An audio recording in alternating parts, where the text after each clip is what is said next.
with Sharon? The issue is that there are many, many talented speakers. Yes, they are talented with what they do and what they offer, yet they struggle. They struggle to get enough talks from enough clients from their talks. My name is Star Babatun, and I am the founder of Own Your Stage Speaker Training Company. And I believe that every time you speak, it is a performance, and every place you speak is a stage. Now, I know that there are talented speakers who struggle to give the performances they want on the stages they take. And the result is they don't get enough clients from their talks. But imagine this, right?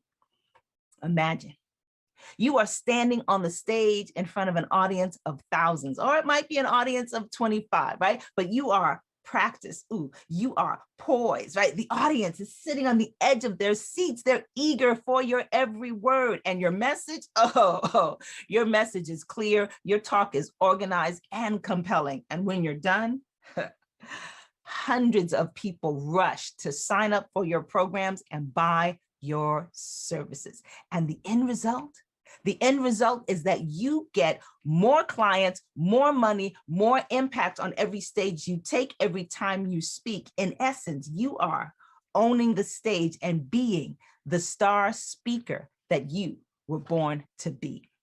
So just so you know, I know a little something about shining like a star. And I also know about hiding your light and denying your gifts.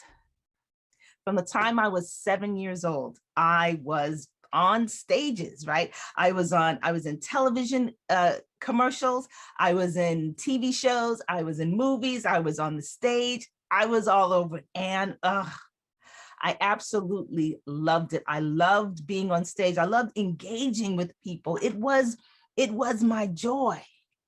But at the height of my career, there was a lot of tension going on in my house, a lot of hostility. And you know, I know now that it's a lot of pressure to have children who are in show business, but I didn't know it then. At that time, I thought that all of the problems that were happening in my family, I thought they were my fault. I thought they were because of me, because of my success, because I was standing in the spotlight. And so when I turned 18, I decided I was done. That's it. I would never take the stage again. I would never stand in the spotlight. I took my light, my joy. I packed it up in a little box. I taped it shut and I put it up on the shelf. And I left it there for 25 years. 25 years. This is a lifetime of denying my light, denying the stage, running from the stage, hiding from the stage. I was trying to run from my destiny, but I ended up back there anyway. Here's what happened. So I went on to have a pretty good life, you know, average, normal life. I got a husband, had some kids, we had a house, the mortgage, you know, I became an attorney. Everything was okay until it wasn't.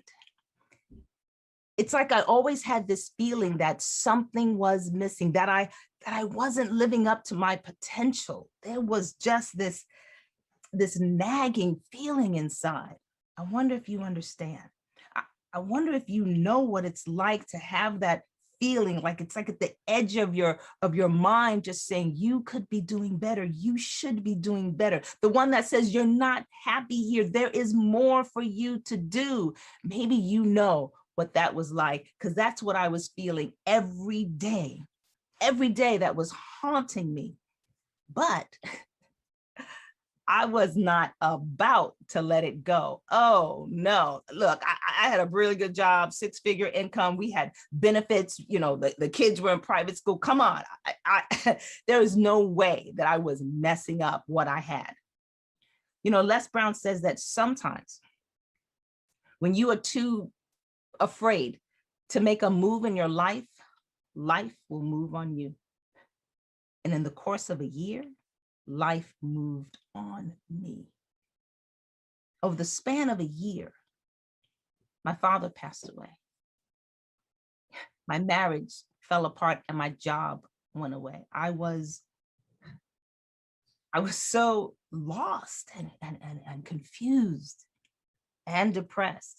And during that time, a friend invited me to go to a personal development seminar. And look, I didn't want to go to that seminar. I didn't want to go and be positive. I was in my misery. You know, I was swimming in my misery and I really didn't want to leave.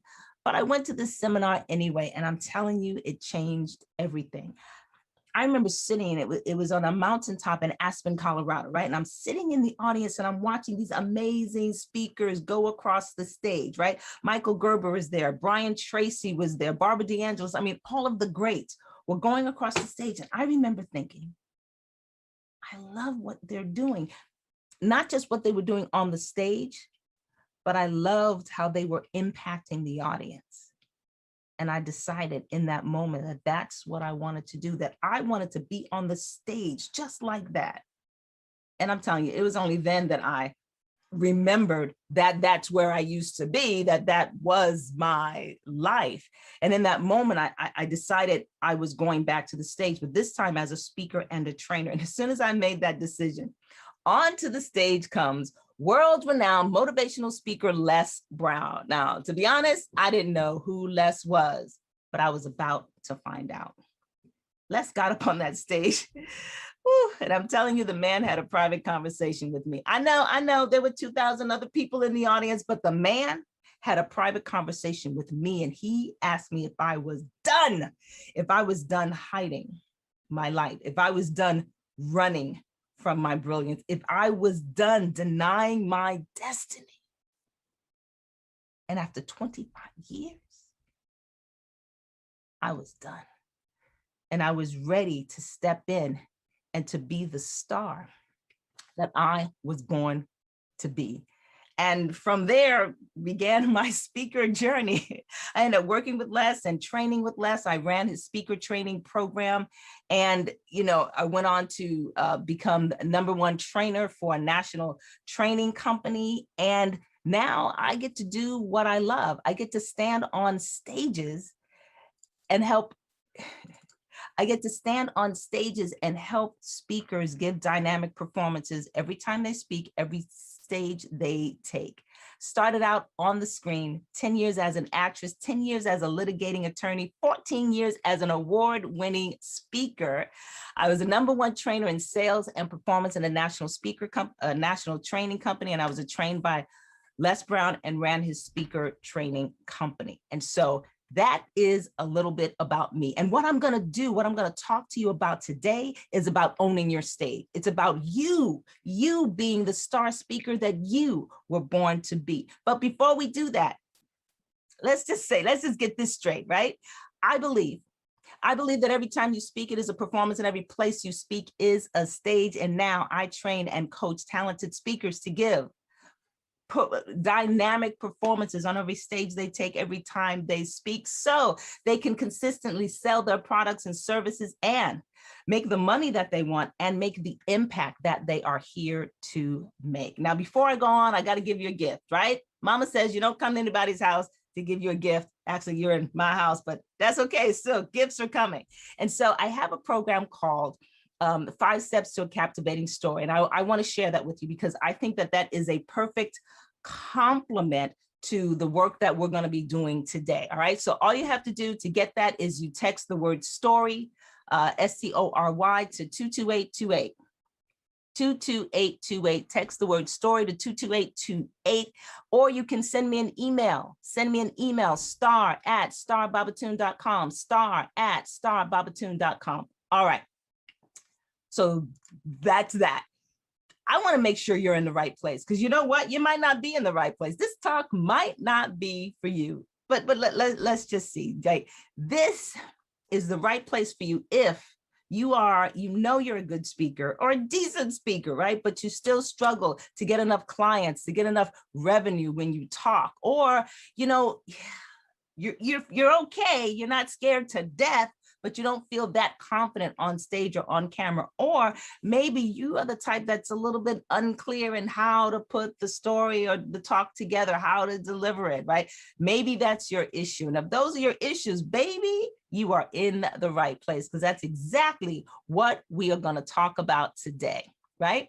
And so, as I've said before, I have over 30 years experience on stages as an actress, as an attorney, where the courtroom was my stage, and 13 years as an international speaker. And I believe that I have learned over that time what it takes to own your stage and be a star speaker. And so what I'm going to do today is I'm going to share with you four strategies that you can use to increase your confidence and your impact and your income. Now, I know that we have a limited time together, right? We're not going to be together that long. And some of you, from what we talk about, you're going to get everything you need. That's going to be brilliant. Absolutely. But some of you are going to say, ooh, I think I need a little bit more. I think I need a little bit more, a little more support. And if that sounds like you, I promise that I will let you know how I can support you so that you can fully implement the things I'm going to teach you today, so that you can reap the benefits of more clients, more money, more impact. All right. So if you're ready to be a star speaker, we'll just go ahead and get started. Now, what I'm going to tell you, the four strategies, they are the acronym STAR, because, well, my name is Star. And they are, the S is for storytelling, the T is for tangible tips, the A is for authentic performance, and the R is for relatable messenger. All right, so let's go ahead and jump into that. The first strategy is storytelling. Here's the deal. The best speakers are the best storytellers. From the time we were small, we have been intrigued by story. In fact, we are hardwired to love stories. And as we grow up, we don't lose that connection with stories. But now we've got stories of our own. Yes, yes, yes, because we have these experiences, we have stories. These are things that have happened to us that can serve as a source of inspiration and learning for others. But they are no good if no one gets to hear them. They're no good. Now, one of the most important stories that you will ever tell, one of the most important stories that you have in your arsenal is your signature story. This is the story that tells the world about who you are and what you have to offer and why they should care. This is the story that you will tell over and over and over again. You think of any of the great speakers of today, any of them, and you know their stories. Les Brown, born on the floor of an abandoned building in Florida. Lisa Nichols, only $11 in the bank, couldn't get enough money out to get diapers for her child. Eric Thomas, sleeping in a crack house so he could protect his mother. You know their stories. They are known for their stories, and you should be as well. So you want to make sure that you can tell your signature story. But I got to tell you, that's not the only story that matters. Oh, no, it's not. It's an important one, but there are other stories. As I mentioned, when I transitioned from being an attorney to being a speaker, I was trained by Les Brown. And one of the things that Les would always say, he'd always say, Star, don't ever tell a story without a point and never make a, okay, I'm not going to try to do Les's voice, but here's the deal. What he said was, you never make a point without a story. You never tell a story without a point. And in all the training that I have done, and I've done over 7,000 hours of training in 47 states, right? So I've been around a little bit. And as I said, I've earned the title of #1 in sales and performance when I was on the road with the national seminar companies. And I believe to this day that one of the keys to my success in that business, one of the keys that made me one of the top 3 and then the top trainer was the fact that I use stories to make points. Yes, look, I am teaching FMLA, Family Medical Leave Act, and a bunch of other legal or HR topics, okay? Not the kind of sexy topics that people really want to know, but people loved my trainings because I told stories. Here's the deal. People have to be able to see themselves when you're talking, right? They have to be able to connect with you. And that's what stories do. People cannot see themselves in facts and figures. I'm sorry, but they can't, right? Graphs and charts, can't see myself there. And if people don't see themselves in your content, they will not connect with you. And if they don't connect, well, what are you doing? So we have to make sure that people can see themselves in your story. And here's the problem. I'm gonna tell you what the problem is. The problem is you are boring your audience to death with your facts and your figures. Okay, no offense, not trying to hurt your feelings, but you know who you are. You've got data and you're just throwing up this data all over your audience. You know what? That's a problem. That's a problem. Another problem is you're talking too much about the details, right? You're getting into too much of the details of your facts and your figures and your graphs. Really, it's too much. And the next thing is that you're not making a connection. You're not making a connection. If you don't make a connection with your audience, they're not going to buy into your ideas. They're not going to buy into you. And guess what? They're not going to buy.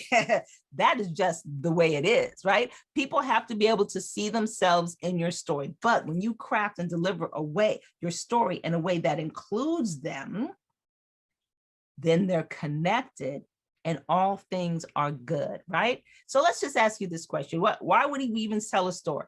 Why is it necessary to tell your story? And I'm going to tell you why it's necessary to tell your story. Three reasons. You ready? First of all, it adds distinction. Here's the deal. There are thousands of people who do exactly what you do. Look. For real, you know, what are you, health and wellness? Are you in finance? Are you in real estate? There are thousands of people. Oh, you're a life coach. You're a business coach.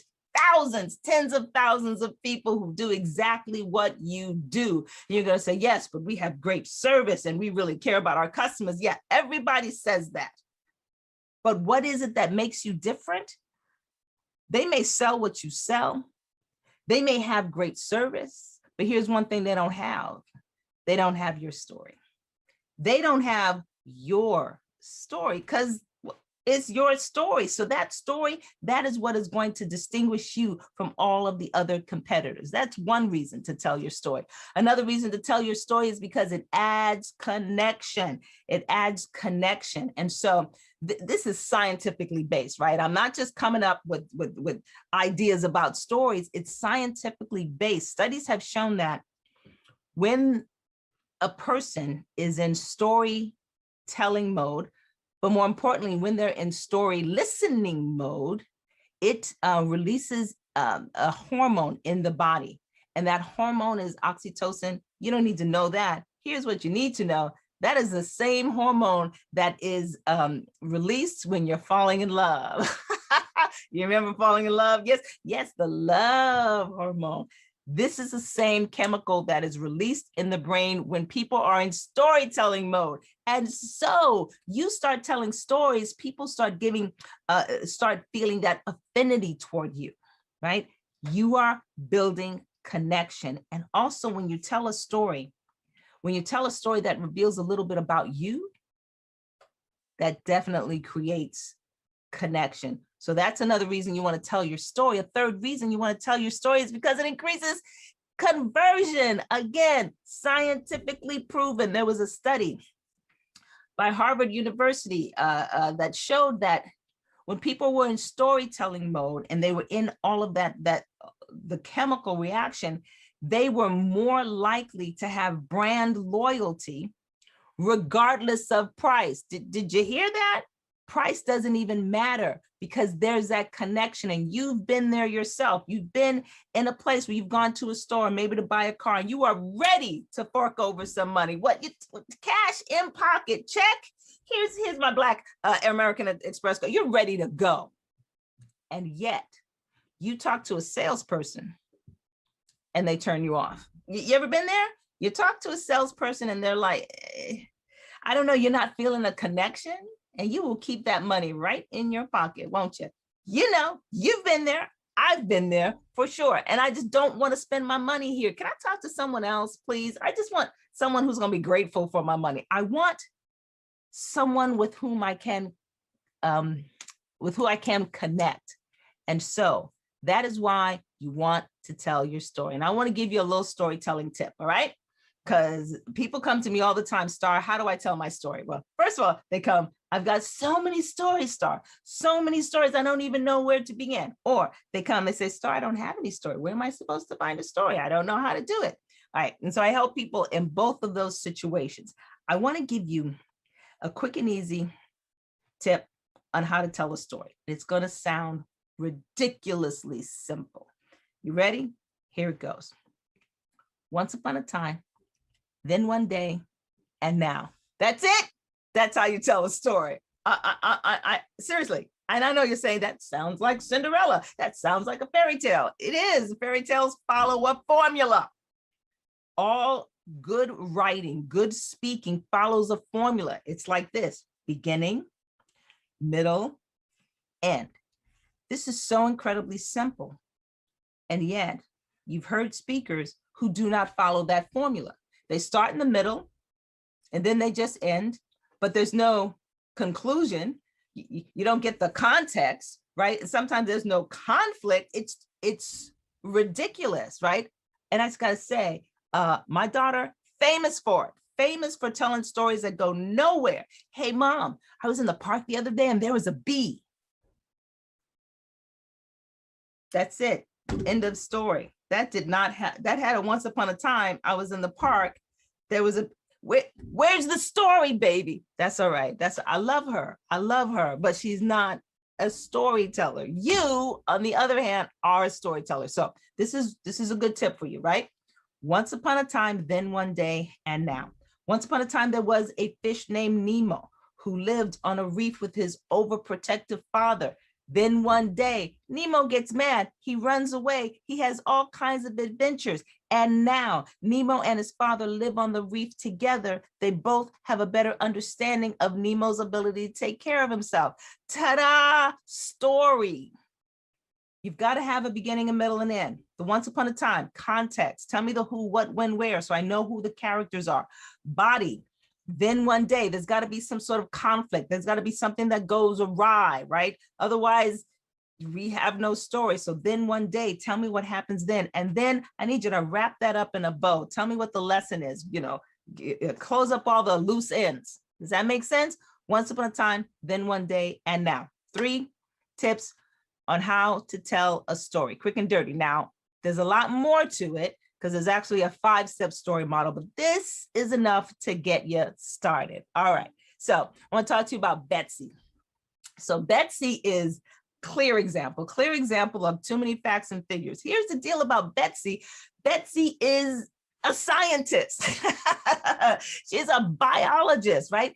And she gets into Arbonne as a distributor and she loves it. Do you know why she loves it? She loves it because of the science. That's why she loves it. She gets into it. So it's skincare and health products, and she's having a great time. But she's telling people, guess what she's telling people? All about the science, because that's the part that she loves. And she is selling like, she's not making good sales. She's not doing a good job. So we end up working together and we worked on her story. Now, she was one of the ones, I don't have a story. I don't think I have a story. I've got nothing to tell, but we worked together. We found her story. We worked on the delivery of her story and she started doing very well. As you can see from the testimonial, she says, before we started working together, my presentations were full of benefits and features, but nothing engaging. She didn't even think she had a story. And now she's confident when she tells her presentations during her events, and she has seen a 35% increase in her sales, even during a pandemic. This is the power of story, my friend. All right, so that was storytelling. That was strategy number 1. Let's talk about strategy number 2. Strategy number 2, tangible tips. So there are a lot of speaker trainers, speaker coaches who teach storytelling, and that is fabulous. I'm one of them. And while I embrace telling your story and that it's great, you got to learn how to tell your story. Absolutely. It's one of the best things that you can do. But here's what I also know is your story is not enough. What? Yes, I said it. Your story is not enough. It's a great place to start. But guess what? People want more. People need more. No one wants to sit through an all-day sales pitch, right? And I know this because that's what my evaluation said when when I started out as a speaker for that training company. Remember the training company? I said that I was #1 in sales and performance. Let's just say I didn't start at #1. Let's just say I started at number 300, but that's all right. That's all right. And so, you know, part of my job was to sell products and memberships and that sort of thing, but people just didn't want to hear it. They didn't want to hear it. What they really wanted to hear is some tips, some tangible tips. How do I use the stuff that you're talking about, right? How do I use that? That is what they wanted, okay? And so I want to talk about Angel for a moment. Angel had a story, and it was about overcoming abuse and that sort of thing. And she, you know, she was invited to speak, and they'd ask her to speak, and she would tell them her story. And it was a heavy story. It was a heavy story, and it pulled a lot out of her. And I'm telling you, by the time she was done, she kind of felt like she was drained. She was, whew, it was a lot. And people would come up and congratulate her. You're so brave. Thank you for sharing their story. And they would pat her on the back and give her a tissue and, you know, love on her and all of that stuff. And she came to work with me because she said, that is not what I want. Plus, it took her 3 days to recover, 3 days to recover from that. It's not what she wanted. It's not how she wanted to show up in the world. And she didn't know what to do. And she came to work with me, and I pretty much told her, the issue is, my love, that you're just telling your story, and your story is not enough. It's not, that's it. Your story is not enough, right? And so for some people, the problem is just that with Angel. Story's not enough, right? We need more than that. Or you're given too much information, or your points are not sticky. It's not the kind of points that people can grab onto and believe and repeat, right? And so this is why tangible tips are important, right? Because people want value. They don't just want to know about your story. They want to know, what do I do, right? They want something that they can use in real life. How can I apply this to my life today, right? I need to get outside of a book. I need to know what to do. And when you give tips, you engender trust. People have a little more trust for you because you're not telling them a story. You're also telling them, here's what you do. Here's how you make it happen, all right? So how do you create tangible tips, Star? How do you do it? I'll talk to you about it. The first one is stop trying to give everything. Stop trying to teach everything you know. I need you to back up. I need you to back up. Let us say that you went to a buffet, right?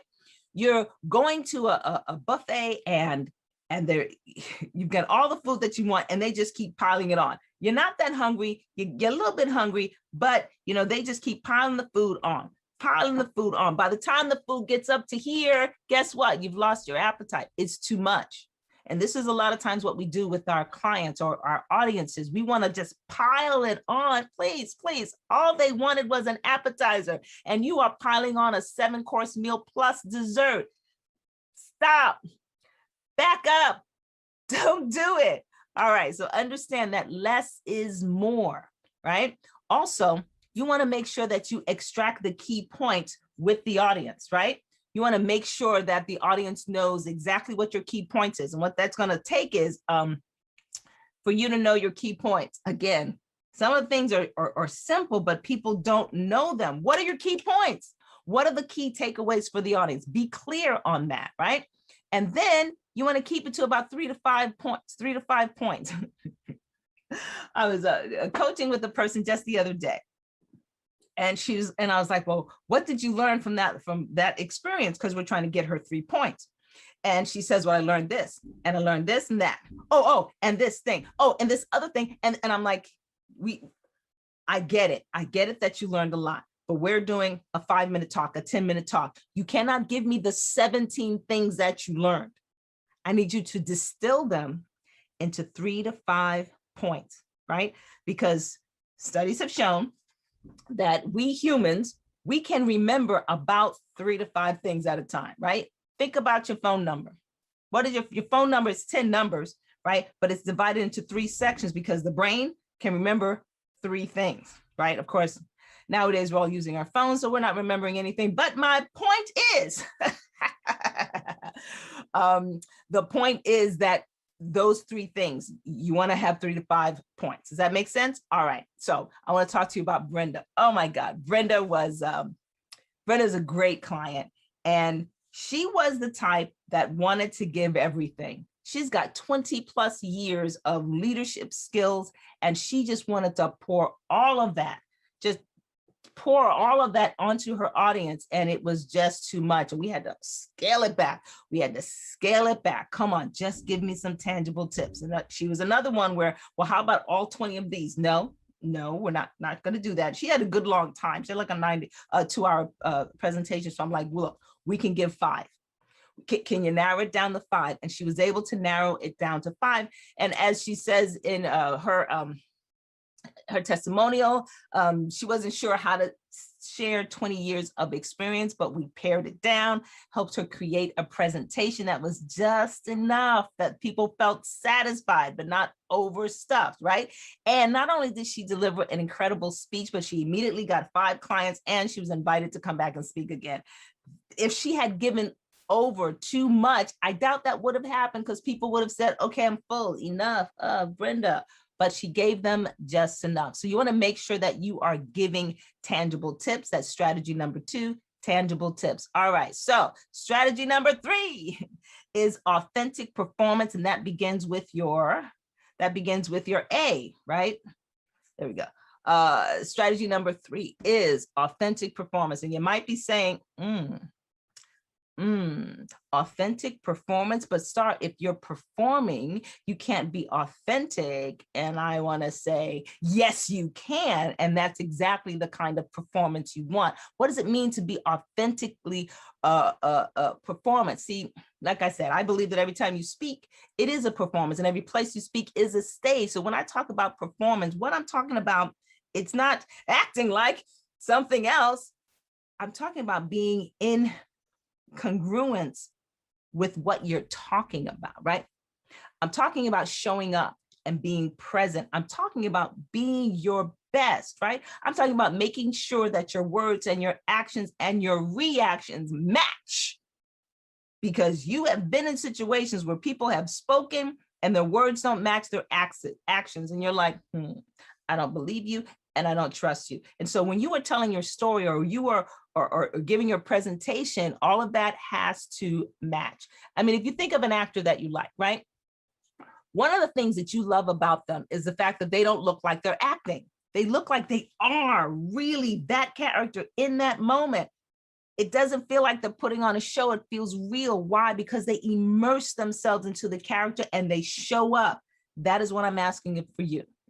I'm asking you to show up. And who's the character you're playing? You are playing the character of you. So I need you to immerse yourself into that character. It's like when you do any kind of job, you are evaluated on your performance, right? How you show up, how well you do your job.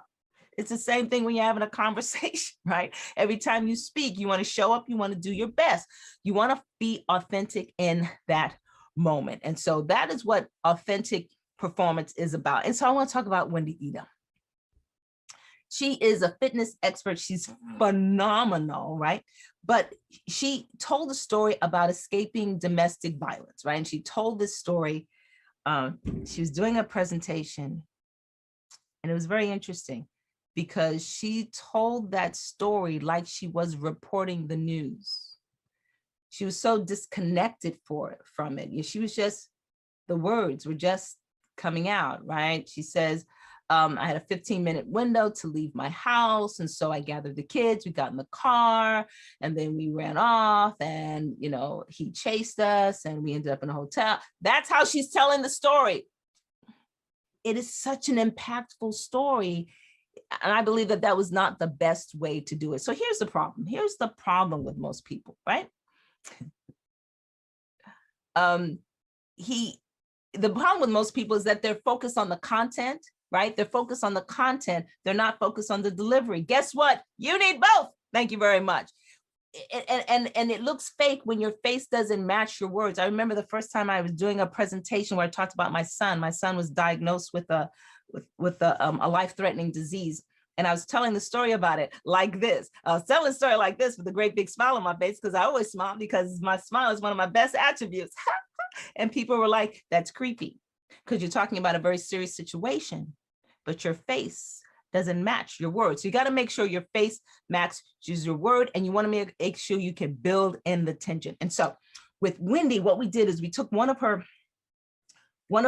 scenes where she was trying to decide if she was going to go back home to pick up the something that was owned by her child, or keep going and make their escape. And I had her set at the stop sign. That's part of the story. Bring me to that moment where she had to think, am I going to go back, or am I going to go forward?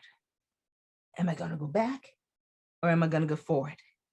The light turned green and I turned back. Oh my God, the audience is like, oh, why? Because we built tension. We brought them into the moment. That is a performance. Was it fake? No, I just made her get to that real moment. And so that is your tangible tips, right? And why do we want it? Because people want to be entertained. Look, and it engages the audience, and it helps the audience remember. So here's some tips from authentic performance. Slow down, tap into the emotion. Use your voice, your volume, your pace, your silence, and make sure you bring your whole body into it, right? So that is that. And Eldana Lewis Fernandez is another one of my clients. We had her give her presentation, and when we talk about performance, she gave her first presentation. She's retired military, and she was in her camouflage, her fatigues. And I said, dress it up, put on your dress blues, and had her strut down the center stage with her uniform on. Oh my God, she got a standing ovation before she even began. And she says that she was already a good speaker, but she wasn't making the impact. When she's worked with me and did that presentation, as she said, the audience was riveted. They were so quiet, waiting for her every move. Why? Because she gave an authentic performance. So that's strategy number 2, authentic. Number 3, authentic performance. Now, we got strategy number 4, you got to be a relatable messenger. Here's a problem. You want to tell your story, and you don't want anyone to know all the bad stuff. So you appear too normal, too unreal, too perfect. Nobody connects with you. They don't believe you understand my pain, right? And the audience doesn't believe your solution can work for them because they're not seeing it in you. There's no connection with the audience. So why is this important? When you have, when you're a relatable messenger, it increases the know, like, and trust factor. And that's when people buy. They buy when they know, like, and trust. It allows people to see you in themselves, or see themselves in you, to know that you fall, you get up, you have pain. They want to know that, and encourages people to take action, because they will come back and say, look, if he can do it, if she can do it, then maybe I can do it too. So here's some tips. Here's some tips on how to be relatable. First of all, get out of your head. Get out of your head and thinking about yourself and what the audience is going to think about you. Think about you are here to serve them. Go ahead and be vulnerable. Let them know that you have scars, that you have pain. Not too much, but you want to let them know that you have this pain, so they can say, yes, he hurts just like I hurt. When you cut him, does he not bleed? That's what we want to know, right? And make it about the audience. So I love this poem by Nikita Gill. She says, there's nothing beautiful about the wreckage of a human being. There's nothing beautiful about that damage, but what is beautiful is their strength and resilience. What matters is how they pick through the wreckage and build something beautiful. People want to know, not necessarily how bad your life is, but what they want to know is, how did you go from here to here? How'd you pull it through? This makes you a relatable person. And so I was working with my friend Pam, my client Pam, and she's already speaking to grow her business. She helps women of a certain age with retirement and money and that sort of thing. And she knew that the people she was talking to needed what she was giving them, but they just would not buy. We worked together, and we worked on telling her story of why she was even doing this. It made her more relatable. Talked about her pain and watching her mother, struggle with finances, almost going through foreclosure. Yes, we tell that. She became a relatable messenger. And she says she closed 4 times as many clients, because that's what happens when you're relatable. Strategy number 4, you gotta be a relatable messenger.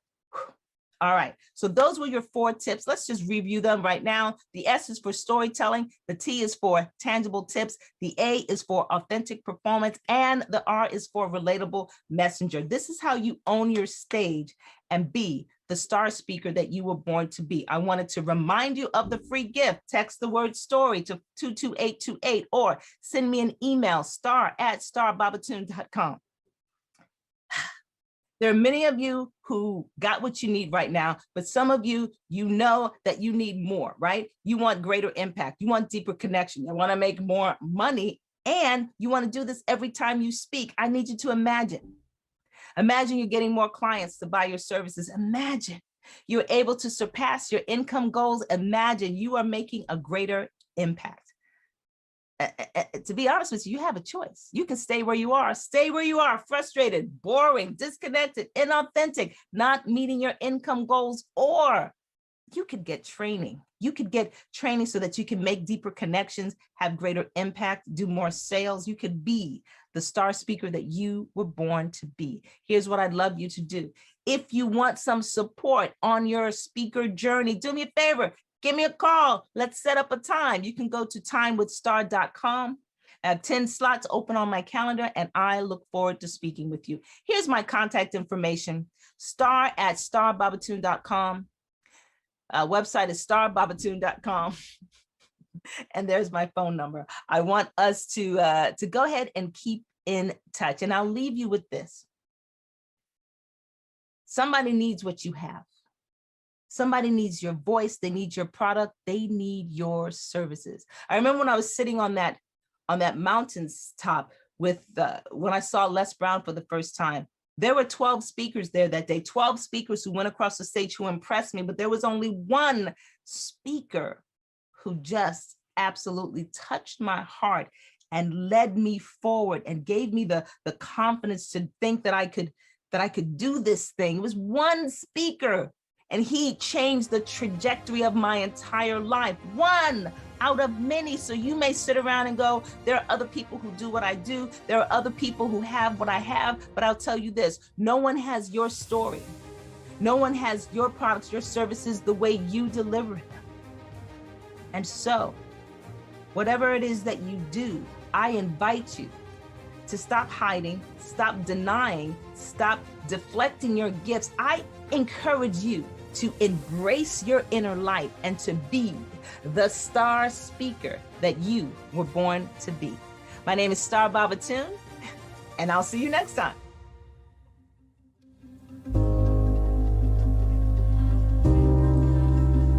If you've experienced these things, you got hacked. Hacked is when someone gains unauthorized access to systems or data. Just like phones and computers get hacked, people get hacked. Wait, what? Our bodies are made up of systems and our brains are like computers. The result, you get hacked. In my Stage Therapy speaker development program for women, we explore the things that hack our ability to speak with confidence and impact the world with our messages. I'll teach you the secret to becoming unhackable. Today, you can get a free copy of the book, Unhackable, Close the Gap Between Dreaming and Doing. You just have to click the link below, get your free copy by paying shipping and handling. My name is Betty Jewel Slater. I'm a film and stage producer, an actor, author, speaker, and coach. My passion? Women, giving them the tools to control their future, overcome imposter syndrome, help manage their intellectual assets, and to dominate in their respective profession. Ladies, let's discuss some hard truths. Women leaders are needed everywhere. Women leaders are needed in the home, in the church, and in the professional arena. People with money teach their children and loved ones the value and importance of money. As women, we need to teach our daughters, sisters, friends, and more about the importance and value of leadership. More specifically, the skill sets and knowledge needed to be effective and to build their confidence. Make this time the time that everything changes. If you want to know how to learn how to earn your seat at the table, if you want to overcome imposter syndrome with tangible and credible steps, if you want to make a difference for yourself and for others and embody that leadership mindset, come join American Management and Leadership by Design's Women's Leadership Masterclass, September 13th through the 16th. Take that step and become the leader that you always wanted to be. Many are called, but only a few are chosen.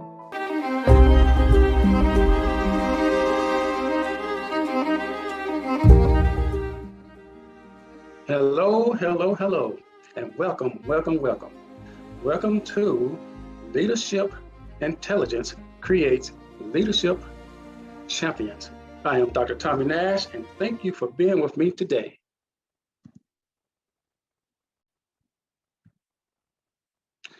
You are here by purpose, not by circumstance. Again, I am Dr. Tommy Nash, owner of KOGA, the nation's #1 leadership instructor. And today, like I said, I'm going to be talking to you about Leadership Intelligence Creates Leadership Champions. That's the online course that I'm going to be talking to you about. Actually, you're going to get 2 for 1 today because I have some lessons and some teachings that I'm going to give to you along the way. So why are you here? Let's get right down to business. You're here for 1 or 2 reasons. Reason 1, you like to be a better leader. Why? To help you further your career goals and personal lives, but you're unsure how to get those skills. And reason 2, you have the title of a leader, but you don't feel that you have the right influence, or you should not have, may not even have the influence at all. But we'll talk about that and we'll work on it. And by the way, everything we talk about today is going to be covered in my online course. How do I know this? I get it. I mean, I really get it. These are the same challenges that I hear all the time when I talk to visionaries that are faced with the same thing that I'm talking to you about right now. They're trying to advance the next level, but they don't know how to do it. And I've been studying this problem for many years, and I'm here to help you solve your problem. That reminds me, just in case we haven't met before, I am Dr. Tommy Nash. Hello. And where do I come in? What do I do? Well, today, I'm a professional speaker and an author and a leadership consultant. So what does that mean to you? Well, I help ambitious individuals, organizations, businesses acquire and implement leadership practices to lead progress, to improve work culture and drive productivity. Formerly, I was a 25-year career naval officer in charge of training men and women to execute high-level procedures, just like I'm pretty much the way I'm doing, would do with you in my course, and that's the way I do with my clients today. By way of introduction, I am Mississippi born and raised, and from Duck Hill, Mississippi. It's a really small town, and we have really deep family values down south. I'm a United States Naval officer retired. I'm a world traveler, ship driver, and I shot ballistic missile shooters. I shot ballistic missiles for a living. And the Navy tried for 25 years to get rid of my Mississippi accent, but some people tell me they were not very successful.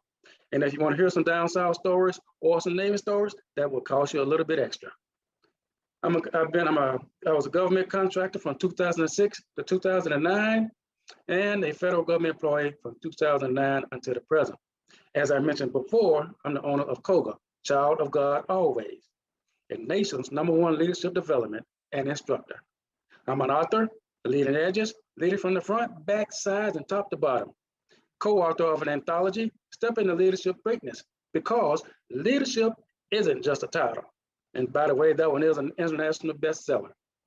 So as I alluded to, I have over 25 years in U.S. Naval Officer leadership experience, and I also have 15 years of private industry and federal government experience. So with those 40 years of experience, I've seen the good and I've seen the bad of leadership practices. And just think about that. I have over 40 years of leadership to offer you.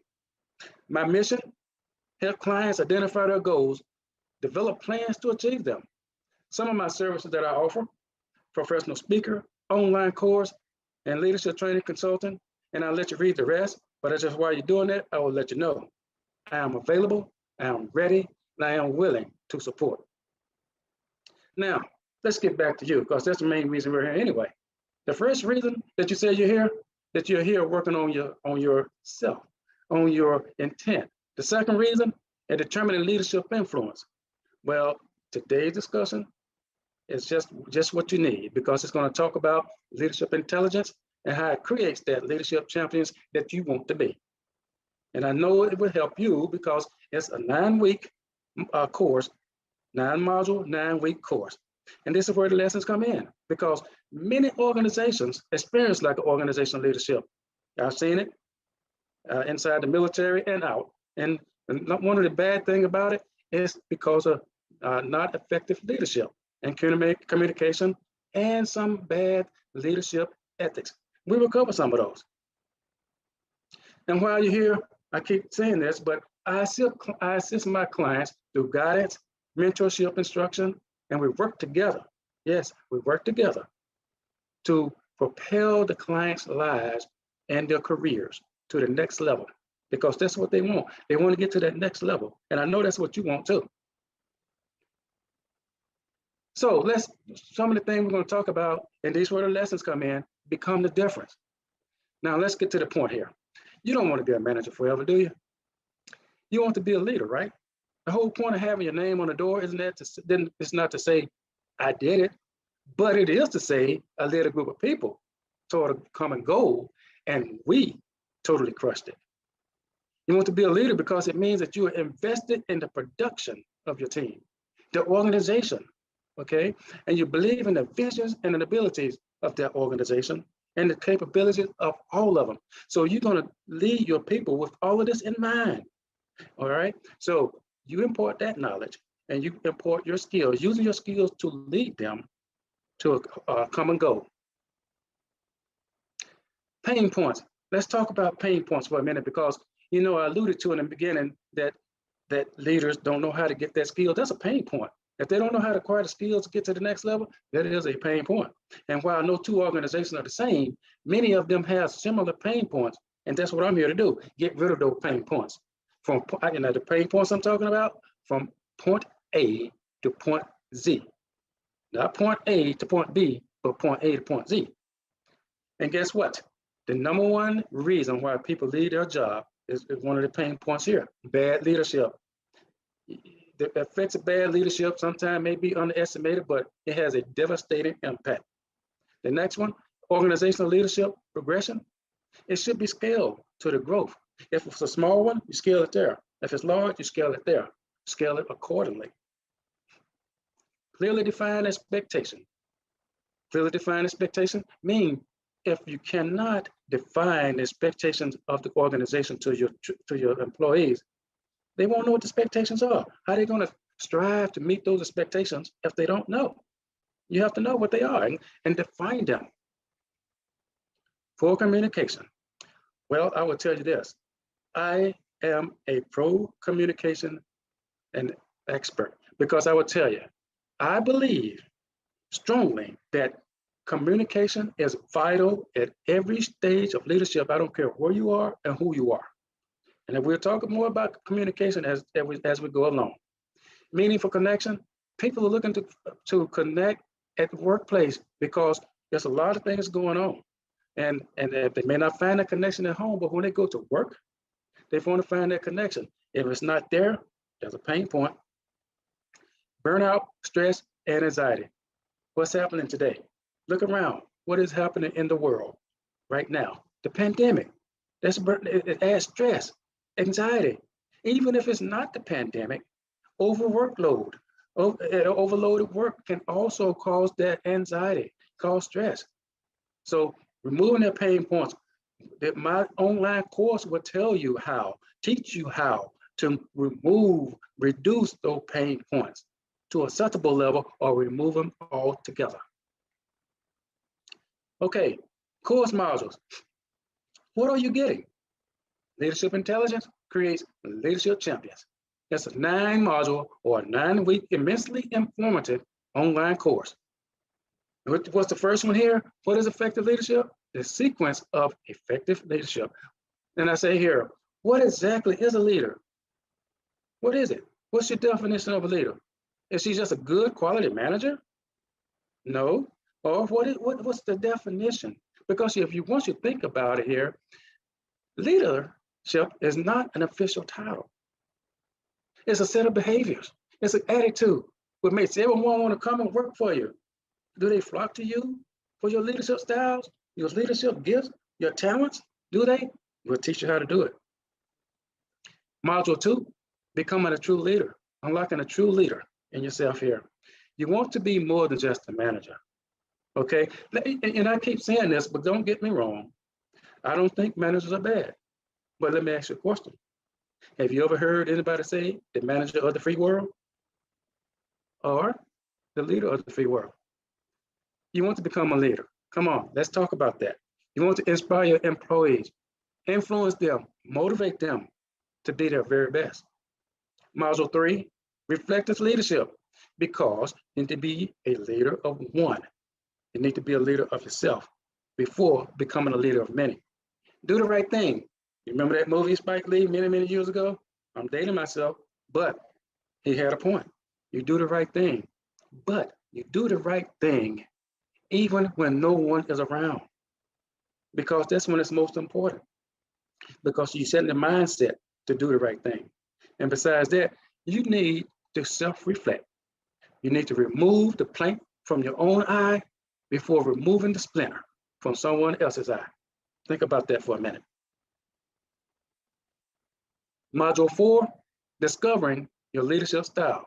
Introduction to the different styles of leadership. You need to realize what kind of style or leadership that you possess. You need to decide which one you should keep, adapt, or abandon. You don't need to keep all of them. Think about it. Some cookie cutters are not right for everybody. Module 5, communication controls the culture. And I have said this once, I will say it again. It is critical, critical, critical at all phases of leadership. And you have to continue that communication throughout. You can't start and then stop, stop and start. It's a continuous effort. You must do it. And we will show you how and teach you how. Module 6, the art of conflict management through effective leadership. You know, a lot of people think conflict within the office or environment is not good. However, I beg to differ. Leadership and conflict management are part of the day-to-day process. However, if it continues, that's when it's bad. They may create opportunities for productivity, but they can cause adverse environments if not handled correctly. My course, my online course, we talk about that, teach you how to handle it. Module 7, building a culture that you love. It's usual for employees to have low motivation, but if this problem continues, then your colleagues or your coworkers or your employees, they may be constantly demotivated. Is that what you want? No, you want a motivated team. You want a motivated team. However, if they are demotivated, we got to fix for that, and we'll talk about it. Blueprint for empowerment is module 8, obtain outcomes to establish effective productivity. Why? Because you want to involve other individuals. You want to get them engaged, but what you don't want to do, you don't want to be a micromanager. Everybody have had one, I know. You don't want to be one of those, okay? Building the ultimate team. That's module 9. Remember, I alluded to a few minutes ago about if your team is demotivated, that's how you can do it. You can build your ultimate team, you're modifying a group of individuals that contribute into a cohesive team. It strengthens the relationships between the members of the group. And what you get out of that, you get power teams. So why my course, Dr. Nash? What, Tommy, why is my course so better than anybody else? I have about 50 reasons, but I'm not going to give you all of them today. I'll tell you about some right now. You learn how to stop managing and start leading. That's what it's all about. That is what it's all about. And because if you stop managing, start leading, a lot of the other things, they're going to fall in place anyway. You lead innovation, you change and talent development. And you remember, it's not all about the leaders. Oh, what? Really? No way. Yes way. Yes way. It's not about the leaders. Because an effective leader, a true leader, will already know. It's not always about the true leader. It's not always about the leader. It is about the employees. You need to know the difference, but better yet, you need to be the difference. And my course will boost interpersonal skills. It's just so much advantages, so many advantages in here. And some more benefits. Leaders' competence to function effectively, and it gives you a competitive edge over your peers. Once you have this course under your belt, I guarantee you that you will be much better. You'll be a better leader all the way around. And I will tell you that it's not just for workplace. It's for the home, community, self-reflection, because if you're a better leader in the community, you will recognize when you take those skills and take them home and in the community, you'll see so much. People will recognize you for your effort. Builds trust. We'll talk about this trust because it's not just about you trusting them. It's about them trusting each other and them trusting you, the leader. It's about all of that. Comfort zones. You need to pace yourself. It's a 9-week course, but if there's nobody breathing down your neck saying, hey, you got to do this, do that. It's not a test in there. No tests are involved. So you pace yourself, but by the way, you can't go to the next one until you finish the first one. Break down barriers of being in the classroom. Not in the classroom where you may be falling asleep. If you need to take a break, take a break. You need to go somewhere else, go. Take it. Do it as you please. But one thing that may be more eye-catching and it cost-effective because the leaders of organizations, they see this and say, well, you know what? It's flexible, it's convenient, and yes, it is cost-effective. That's what they're looking for. And some of the other benefits, I have giveaways, I have warranties. So for example, a free weekly, once per week, one-on-one call discussion with me while you're enrolled in the course. Money back guarantee if you're not completely satisfied at the end of this course. But I know you will be. I know it. I already know. So something to think about. Let's talk about a few more things. Remember, I told you you're going to get some lessons out of this. You're getting 2 for 1, maybe even 3 for 1. But let's talk about the effective leadership traits and characteristics. Something for you to think about while I'm talking about it. Some characteristics and traits of leaders. Integrity, communication we've talked about, influence, the buy-in. You know, one thing that a lot of leaders may not recognize is the empathy and compassion. Yes, you need to be empathetic. You need to have compassion as well. So given the above, what do you think an effective leader is? An effective leader has a passion for a cause that is larger than they are. You know why? Because it's not about them. It's not about the leader. They have a vision that will better others. And it's much more than having a title at the beginning or end of your name or having your name on the door. Because let's think about this for a minute. Many of the best leaders in the world didn't even have a title. They did it anyway. Leaders may have specialized training, but we need to realize they started somewhere. So, and when I say that, that means they need the support. Don't talk about it. Be about it.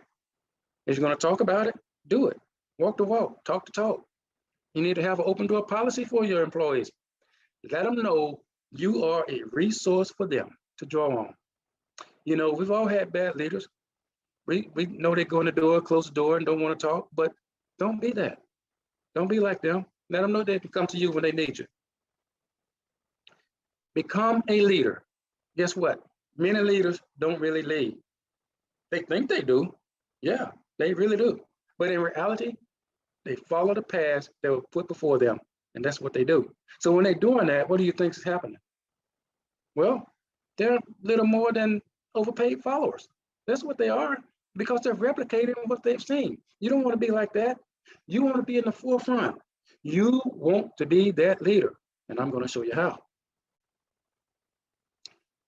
If leaders are leading a team or organization that does not add value, guess what? It is time to pivot. Time to change course. You don't need to stay the course. Let me ask you, if you continue to do the same thing over and over again and expect change, what is that? That's the definition. Oh yes, you know what it is. It's the definition of insanity. The work of a true leader adds something to the world they work in. That leader creates value. They don't just make money. They don't just go in there to make money. That's what it's not all about that. They provide the people with what they want that they wouldn't otherwise get. You can remove those pain points as a leader. Remember I talked about those pain points from A to B, but you may want to, if you can't go from A to Z all the time, yes, you may have to start A to B, but I'm here to tell you today that I remove those pain points from A to Z because I don't stop along the way. Okay, we do them methodically. True leaders drive towards something new that's currently missing.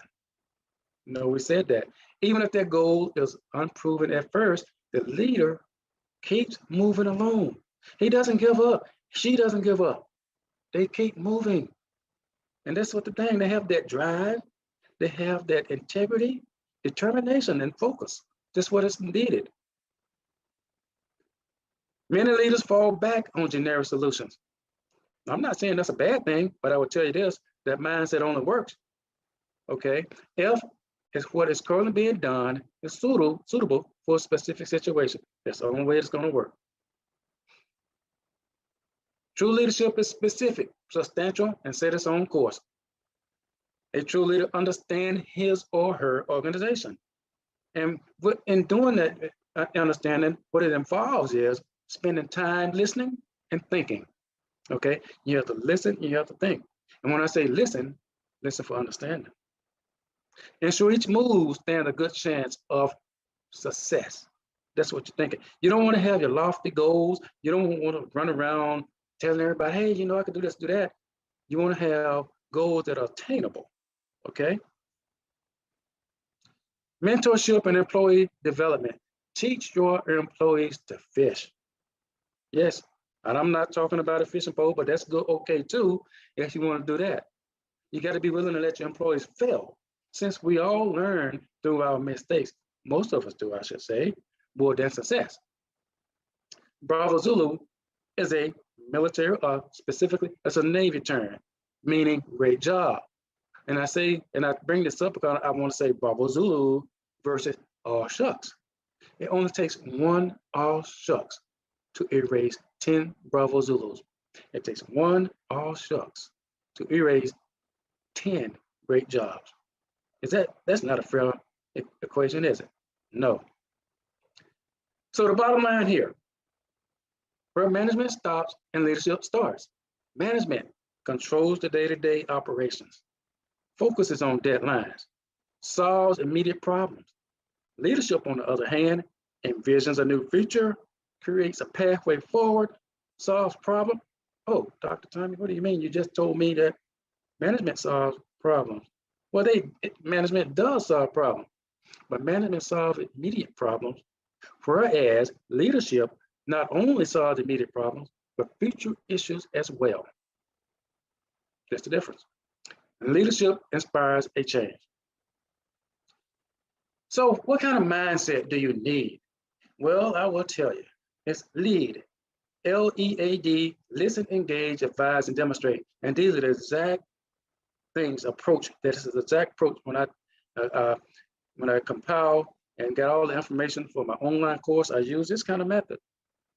But why? Because listen, you let them hear, let them voice their concern in its entirety. Don't interrupt, but you can ask questions at the end to let them know that you were listening. Engage, repeat what you heard, so let them know, so you can let them know you understood it. Advise, if necessary, you have to be honest now. You got to be honest about all of it. Let them know about your ability or inability to comment on what they're talking about. If you cannot comment on it, let them know so you can get someone there that does understand. Demonstrate. Only thing I say about that is action speaks louder than words. Enough said. Don't get stuck in management. Now that you know what you're striving to achieve, don't do what a lot of leaders do. They work diligently to get to a position of leadership, be it based on the great ethics and work ethics. But guess what? They get there, they let it all slip away by becoming managers again. Don't do that. Don't do that. You got to be careful. Don't worry about it. I'm going to show you how. I'm going to teach you how to go along and don't revert back. Be an example. Actually, I like to say, be the example. Let employees see your work. Don't just go into your office and close the door and then talk to them through email or intercom. No, get out, get about, engage. I say again, get out, get about, and engage with your employees. Share your goals, share the goals of the organization, share the goals of the division or department, and let them know how things are going. Once they hear that, They'd be more willing to come to you and say, hey, you know what? I have an idea, or I think this will work. Okay? Be the coach. One of the things that great coaches do, they find the strength of their athletes. They put them in the best position to win or the best position to shine. Leaders must evaluate their employees and do the same thing. You need to coach them to develop their strength. So what you want to do is get them on the court, get them out of the stand, get them out of the stands, get them on the court. You earn their trust that way, but you also giving them every opportunity to shine in the workplace and praise them when they do well.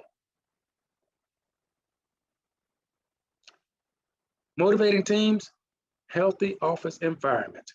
But this is what comes out of motivating teams. Significant impact on productivity, positive feedback, feel more valuable when employees feel so much valuable when they learn new skills. That's why you have to challenge them with new work assignments. For example, a job that normally takes an hour, only give them 30 minutes and see what happens. Opportunity for development, yes, more opportunity to shine. Power of positive praise is overlooked. I can't say that enough, but I will say praise publicly, criticize privately. Money, is this a true motivational tool? I will tell you this. I have done a lot of study on this one, and I was surprised at the results.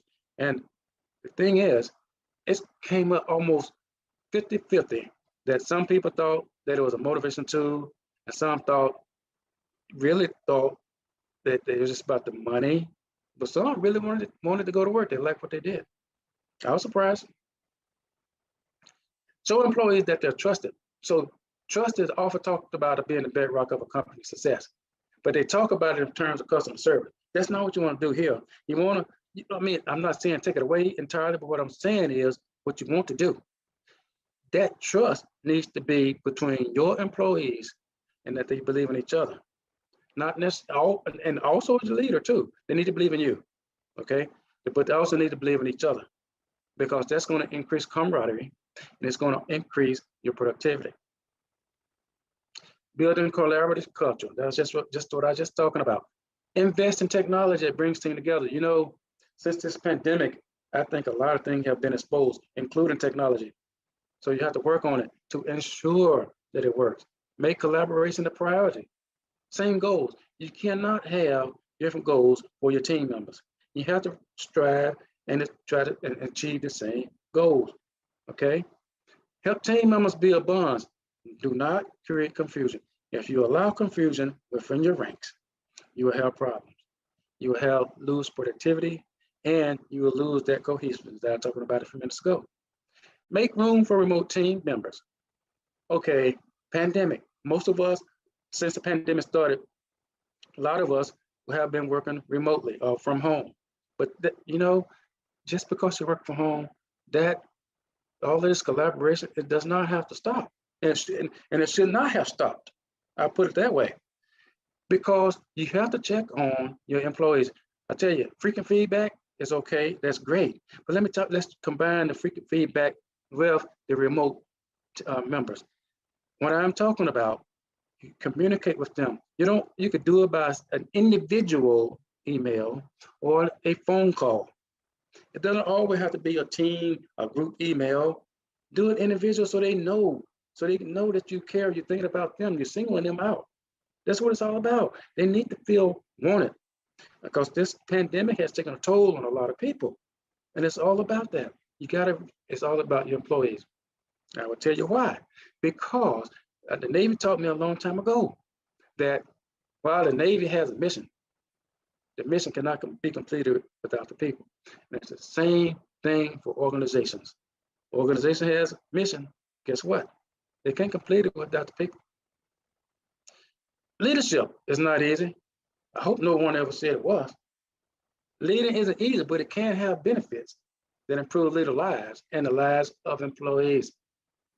Leaders can also have better workplace morale, higher staff retention, better productivity, but the overall thing here is creating a more satisfying job. That's what it's all about. Your employees are happy to come to work. And if they're teleworking or working from home, they're happy to do it there. Okay? They're just happy to work for you leaders. Yes.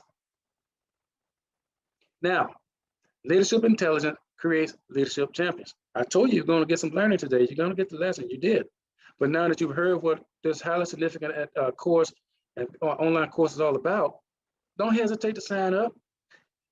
Come on, be with me. Be the best that you can be.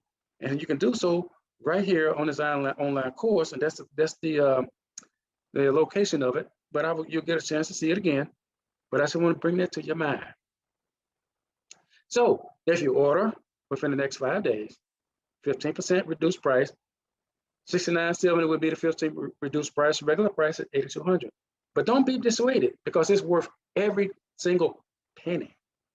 Every penny is worth. Corporations, minimum 5 students. Be mindful. This is a drip process, so you can't skip. You cannot skip course and think you can get ahead. It doesn't work that way. You have to finish one, then go to the next one. Again, a normal process, and not for a 9-module course like this, it's 9 weeks. But I will tell you, I'm going back up to the price here, and I'm not going to try to sit here and persuade you or tell you that, hey, mine is less than this course over here. I will tell you that mine is better than theirs, much better than theirs. Again, free, 1 call, weekly, 1 hour, call discussion while enrolled in the course. If not enrolled in the course, one-on-one call is $750 for 1 hour. So I want to tell you, challenge yourself and enroll today. Choose the path that works for you. Join the next level of leaders. That's what this is all about. This entire online course is preparing you for the next level. This entire course is preparing you so you can have better lives. It's preparing you that you can have better employees. Okay? Everybody benefits. Everybody. The process, you contact me to advise me of your interest. We'll schedule a discovery or discussion. Then you check your email for a message from me. And then we will have that discovery or discussion. Then you will enroll and be prepared to learn great things that will better your life, everybody's lives around you, your family, and your communities. And I ask you to pay it forward. Share this with colleagues and friends. That's what it's all about. Don't keep a secret. Don't be the senior person with a secret. Share this information because it's great stuff. And I said, thank you for your time. Your lives will be better. The benefits, I talked about them. And I will guarantee you won't find anybody out there with the kind of benefits, because I didn't even tell you half of them. I could have kept going, but I didn't want to brag too much, but I could have kept going about the benefits. Who benefits from this course? Organizations, communities, aspiring leaders, individuals, family. It's not just for the workplace. Everyone benefits, because I'm gonna tell you, I'm here to help everyone. And why do I want to help everyone? I'll tell you why. Because I genuinely like helping people. I like what I do, and I like helping people. Okay, and I would go back and say it's not all about the money, because it's not. But I like helping people. Again, you were here by purpose, not by circumstance. Let us work together and ensure immediate improvement in your lives, the people's lives around you, the people that work for you, because it's very, very important. This is much too important to pass up, because I know you want to do the right thing. I know you want to be a great leader. And if you're a good leader now, I can help you be a better leader. Koga leads. What? We lead the way. Here's my contact information. I am still Dr. Tommy Nash. Here's my LinkedIn information, my email, my Facebook, and online course. Again, this is where you can find it. Leadership Intelligence Creates Leadership Champions. You can find it right here on Thinkific. You go in and you type my name in there, it should pop up for you. My website, my business is Koga, the nation's #1 leadership instructor. And again, my book, The Leading Edges, the front, leading from the front, back, sides, and top to bottom. The book patch in the Amazon, that's where they can be found. And I am a co-author in an anthology of Step into Leadership Greatness, international bestseller. And this is my website here at the bottom. And I just want to say, do not pass up the opportunity of a lifetime here, because I know what I know what's in the course, and I know what it can give you. I know the benefits that you can reap from it, and I know that you will be satisfied. So don't tarry. Come on, get on the board, and let's do this together. I want to thank you, thank you, thank you, because I know you're going to do the right thing. Thank you for being here.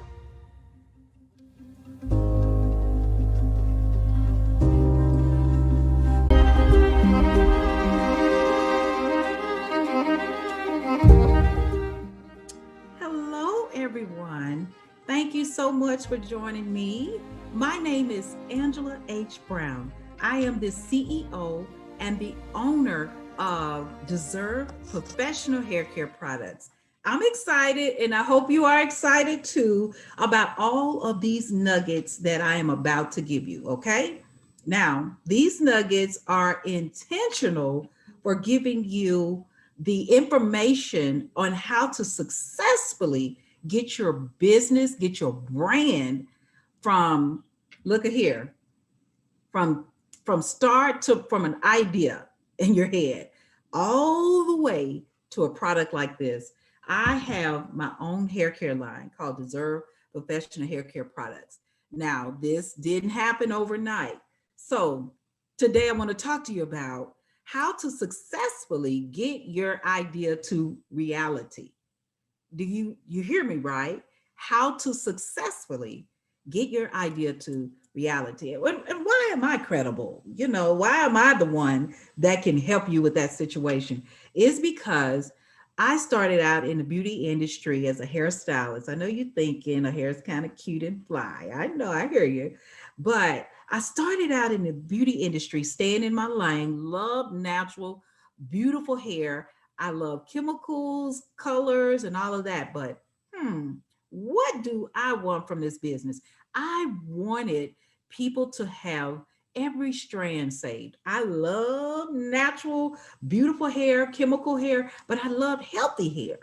And I just knew that was my lane. That was my passion. People was weaving it, wigging it, and braiding it, and coloring it and cutting it. But Angela loved the fact that she could do healthy hair. And people came to me because they said she will make sure that your hair is healthy with a cute style. Now, moving on along, I became an author. I wrote the book, How to Get the Healthy Back in Your Hair. But my first book was titled, It's More Better the Second Time Around. I'm a survivor of domestic violence. Let me tell you something. My best revenge has always been success. And so I want to come to you, and How to Get the Healthy Back in Your Hair was just intentional for giving you the actual roadmap of keeping your hair healthy by any means necessary. And my clients was in my ears saying to me, Angela, you can have your own hair care line. And I thought that was just so far away. Like me, this little poor girl from Memphis, Tennessee, she could do that? Oh, she could do that? And I was like, I was insecure. And you know how you run into the wrong guys, or you may be around family members that maybe haven't done much. And then all of a sudden you hear in your ear, maybe I can. So I was the mixologist in the salon. And this is how success began to breathe in my nostrils. And so I have the recipe for you guys because I want you to be successful, but I want you to have the knowledge and the common sense and the drive with some spirituality, because you have to incorporate religion, belief, and faith, because when things fall apart, guess what? You're the only one that's going to pick yourself up, and God is going to be there too. So how to successfully get your idea to the market? I want you to take away from this is learn how money is not the main concern. Oh, I hear crickets because of the fact that a lot of people think that money is the main concern. I had a guy, he was a millionaire, and he told me that, and I looked at him like, really? You think so? Well, you have money, I don't. But I realized that it is definitely not the main concern. The main concern is you, not procrastinating. Procrastinating can take you and set you back plenty of years. I mean years. Telling yourself you can do it, but you're taking your time. You're not being focused towards actually getting yourself ready and getting out on the market, or just getting things, jotting down information about what you're doing. Now, when I started Deserve professional hair care products, I knew it was intentional that I wanted to help salon professionals. I wanted to help the everyday person restore their hair and be educated on the textures. Now that's me. That's what I do. Hair care products, okay? But you may have a book, you may have an invention. I have actually had a US patent. I lost the patent. Why? Because I had the wrong business partner. I had the wrong information. I didn't keep up with my paperwork. I didn't keep up with making sure that the patent was, properly done. So I'm going to take you to this list. And I want you to be intentional for actually making sure that in this list that you are following everything. And I hope you're taking notes, because this list took me years to develop. Now, I want you to be open minded to know that. And I'm going to say this at the end because I want to remind you of it. I have a famous quote I like to say: the day you plant the seed is not the day you eat the fruit. Now, if you have that, and what does that mean? That means that the day that the idea pops in your head is not the day you go to the bank and draw out $5 million. It's not the day that your ideal, your product becomes so successful. No, that means the idea is born, but now it's time to go to work. So let's go to work. Ask your, I want you to ask yourself these questions. Am I in for the whole long haul? Why do you say, Angela, ask those questions? That's very important. Am I in for the long haul, the long haul road? Okay. If family doesn't support me, will I become angry and very disappointed? Oh, honey, I thought my family was going to just be rocking with me and supporting me. Yes, I do have some family members that do support me, but the majority doesn't. I recall one family member, I said, oh, I have my own shampoo, conditioners, and treatments out. And she said, well, I make mine at home. I don't need yours. So you have to know and realize that family members are not always going to support you, but you have to stay focused on the supporters. Also, will the no's make me stronger or weigh me down?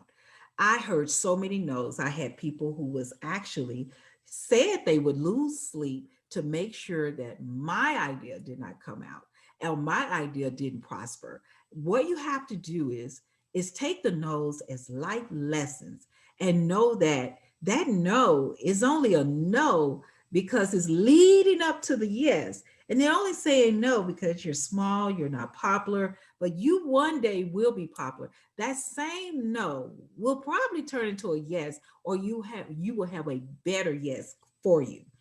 And what should be my first move after you have developed a spiritual relationship with God? I made a lot of mistakes because I thought that God was not even interested in what I was doing. So God is who I serve. So I have to make sure that He is all in with all of my ideas. And I would recommend meditations. What is meditations? Meditations is pretty much when you're quiet and you are not talking, but you are listening to the Holy Spirit. And the Holy Spirit will give you ideas and let you know that what you're thinking about and what you're going through, if it's worth it, not worth it, how to move forward, or He'll just give you the okay. You know how you have that good gut feeling or that bad gut feeling? Just go with it. That's the Holy Spirit just discerning you and letting you know everything is okay. Yes, it's a good idea. Or when you have that feeling it's not a good idea, it's not good for me, then just listen to that Holy Spirit just walk through you. You have to be intentional reading your Bible, making sure, because God is not a liar, if you go to him and ask him for it and it's in his will, honey, it will come. Now, I will give you some advice. I want you to flow into the supernatural. And the natural, there's so much negative stuff going in the natural. The supernatural gives you hope. That means that it hasn't come here on earth, but is heading to your destination. Stay in the supernatural, rock in the supernatural. People might think you crazy, but when you know what you know, what you know, what you know, what you know, nobody can take that from you. Rock in your supernatural. And also, let's get down to the nitty gritty. I want you to make sure that you put protection on your name. Why do you need to do that? Because you're going to do all the homework on how to get a name out there. This is my name, Deserve. Okay. Well, D apostrophe SERV. I can't do business with Deserve if someone else, what someone else is also doing business. Now, let me tell you something. Someone else may be doing Deserve hand washes or Deserve garbage sacks or whatever. But if they're not doing Deserve in the hair industry, D apostrophe SERV, Deserve, you got it. Make sure that is in your industry. Now, how much does that cost? You could pay 25 to $30 just in your state just to reserve your name before you go through trademarks and things like that.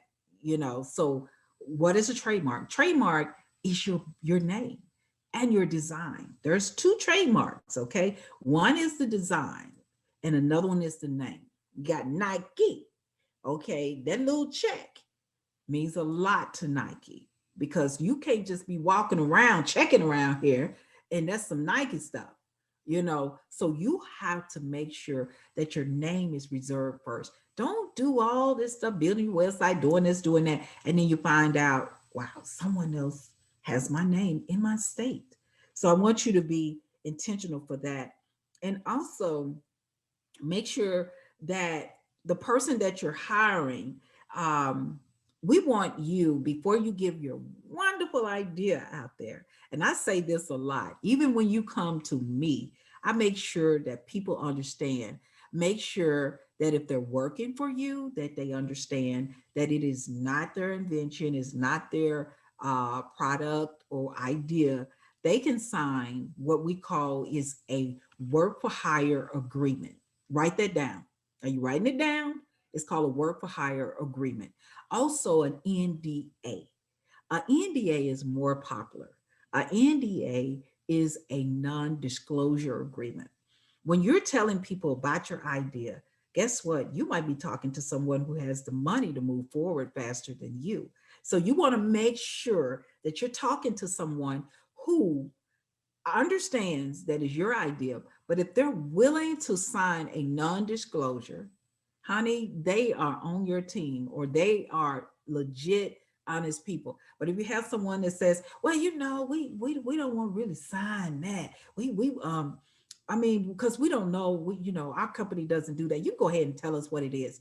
Run as fast as you can, like Forrest Gump.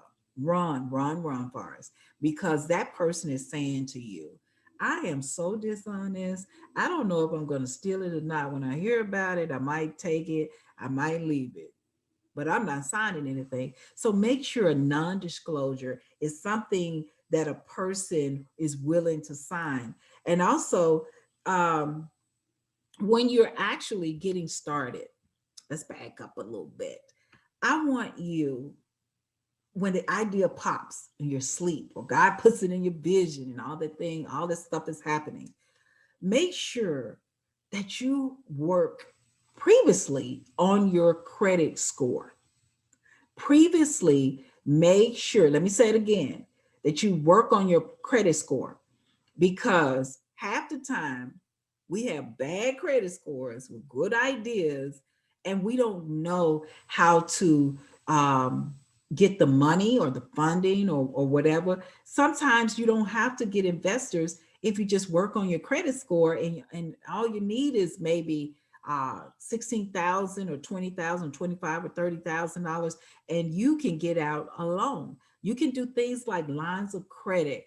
You can, but lines of credit is not as simple and easy as people think it is, because they're going to make sure that that business is up and thriving and running.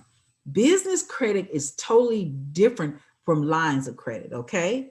So we want to make sure when you have a product or idea, work on your credit so people can see that if they did do anything for you, that they can trust the idea that you will not, that you will pay back the loan.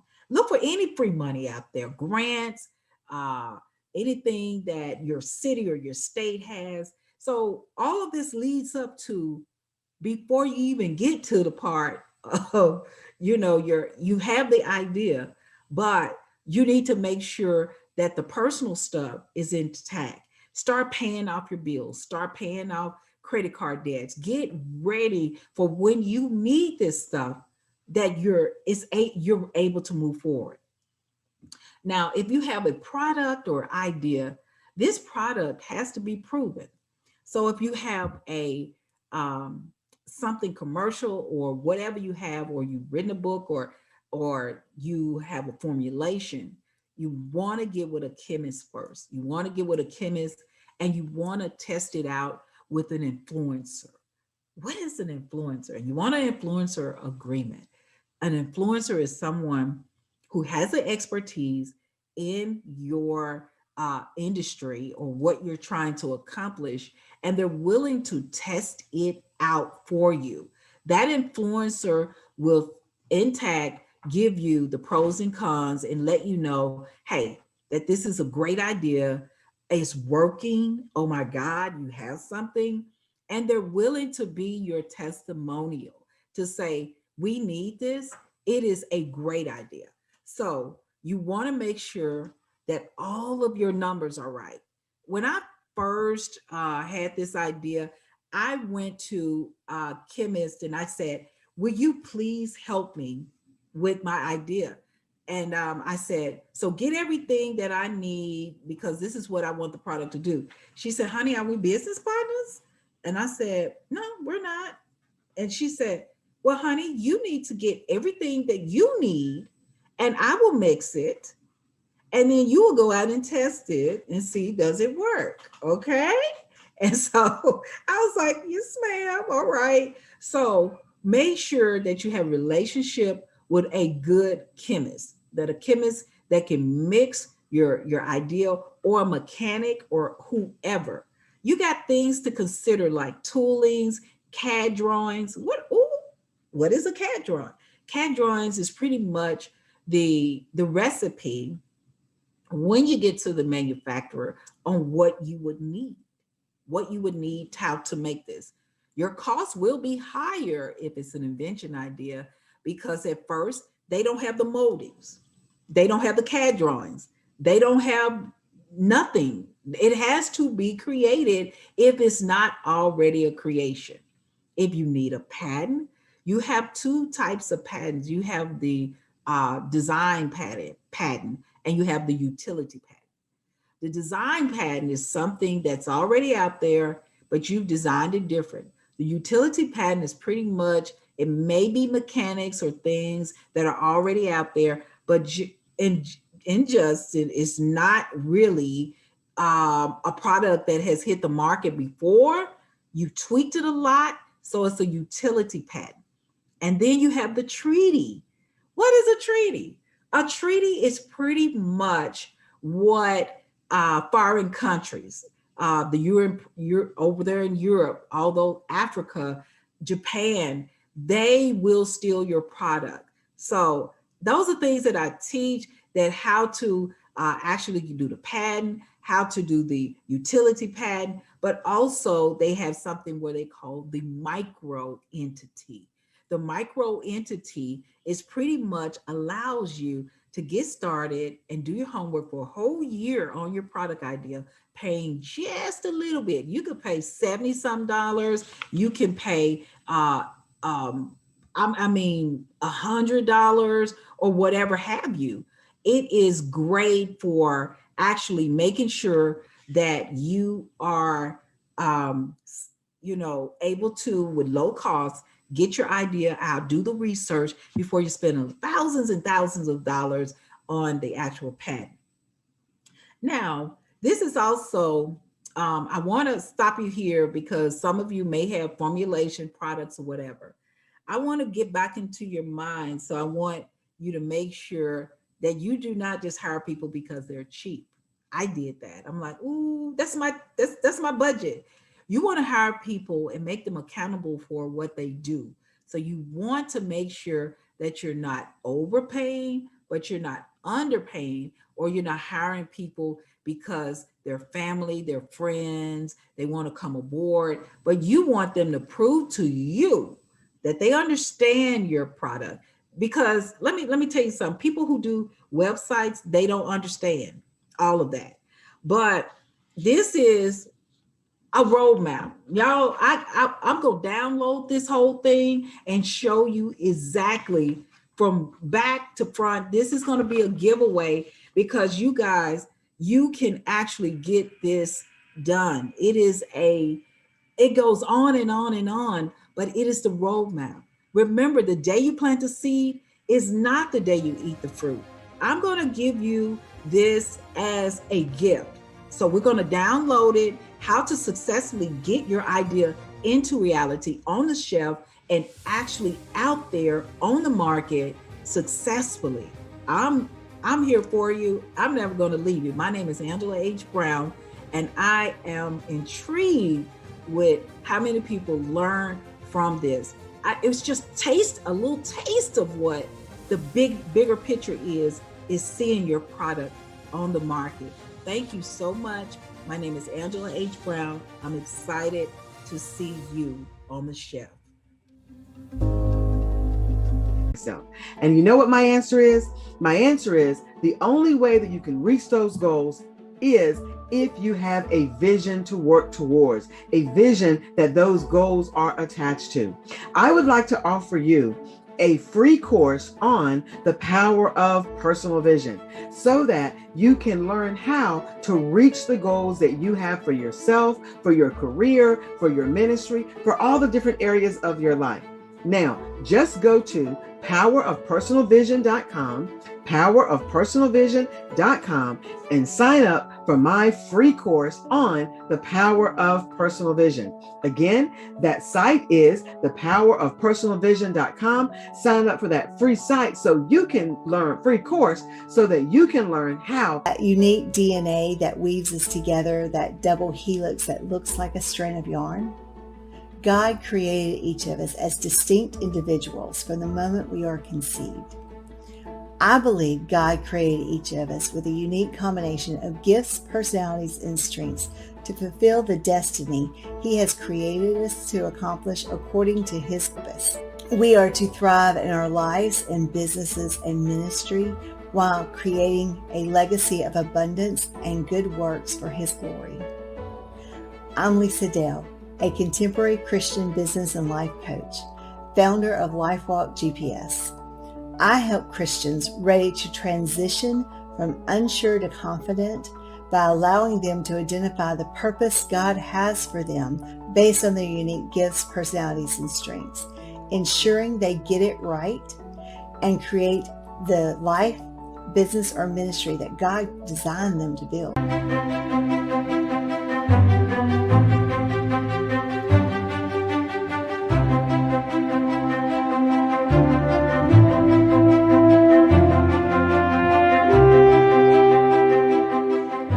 Ding, ding. The bell rings, and the 10th round begins. It is the battle between Adonis Creed, played by Michael B. Jordan, and Drago Jr. Drago Jr. is definitely ahead. Now, Adonis Creed wants to remain the heavyweight champion of the world, but he's running out of time. 1, 2, Adonis Creed falls to the ground.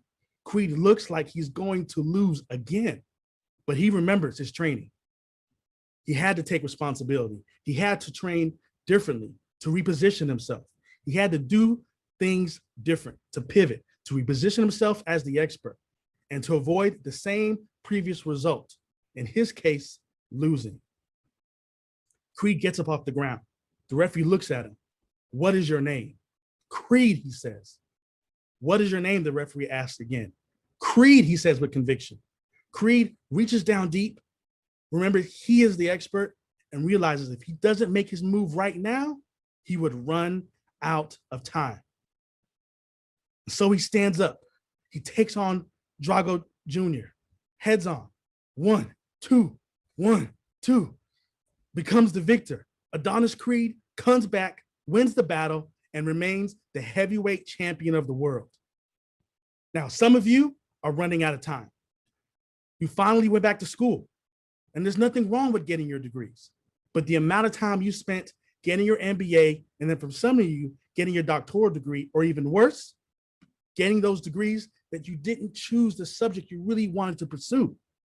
And now it's put you so far behind in the direction you really have been wanting to go. Having the success of becoming an entrepreneur and having the success of running your own business. You went to school for a reason, to learn to become a subject matter expert. Although you learned a few things, they didn't teach you how to be an expert. I went to school too, I know. They told you to learn a bunch of different things and be well-rounded, and it will pay off. You will make lots of money. Well, I'm here to tell you that for some of you, it may have been true, but for a lot of us, for most of us, it's simply not the truth. They lied to you. They lied to me too. The truth is, the folks that make the most money are the ones who have a specific area of focus. Specialists, experts. You can become the expert, but first you have to reposition yourself. Know this, understand this. Repositioning is so important because before you can have a clarifying message, before you can be a great storyteller, before you can achieve the success you have been waiting for, you have to be positioned correctly. And since some of you are already on a path, then it's necessary for you to be repositioned. Hello, my name is Masudi, Dr. Masudi Stoller, and I'm an entrepreneurial strategist. And the reason I'm here with you today is to give you 3 success strategies so you can reposition yourself as the expert. I stand before you proud of my accomplishments today. I have my degrees. I have a doctoral degree in business, an MBA with a marketing concentration, a bachelor's in business management. And I've been fortunate enough to be featured in CEO Blog Nation. I've recently been featured on the cover of iFlow magazine. I'm the author of 3 books on topics related to business, marketing, entrepreneurship. I have been blessed to be a contributing author on articles related to business, marketing, entrepreneurship. Entrepreneurship is my passion. And I help entrepreneurs who feel they are running out of time to move faster, learn faster than if they tried to do it on their own. How do I do that? Well, the most important thing that I do is I help entrepreneurs just like yourself clarify your niche to reposition yourself as the expert. Then you will not only have the confidence and the knowledge to keep pushing forward, but your clients and customers will see you as the answer to solve their challenges and their problems. I don't say these things to brag to you, although I'm proud of who I am today, but it wasn't always like this. I had to reposition myself. Repositioning means to intentionally change direction and to intentionally change the perception others have of you or your business. How many of you know who Vince Lombardi is? Raise your hand. If you're in a room by yourself, raise your hand. For those of you who don't, he's not just a coach, a former coach in the NFL. He has one of the best winning percentages as the head football coach, like 74%. The only one that has more than him is John Madden. Now, the Super Bowl, the biggest NFL game, the winner of that game gets the trophy in his name, the Vince Lombardi trophy. And Vince Lombardi once said, it's not whether you get knocked down, it's whether you get back up. Man, I tell you, I once thought I had a great thing going. I was working in IT support, and those of you who know me personally may remember that was my thing. I truly love supporting people, helping people solve their various computer issues. One of the most fulfilling things for me was knowing that I could get them unstuck, teaching them ways to make dealing with the computer so much easier. I loved it so much, I was always ranked in the top 5 in my particular department. It was really a great feeling knowing that every day when I went to work, I was going to a place that I was excited about, that I felt fulfilled. And I remember one particular day, I walked into work.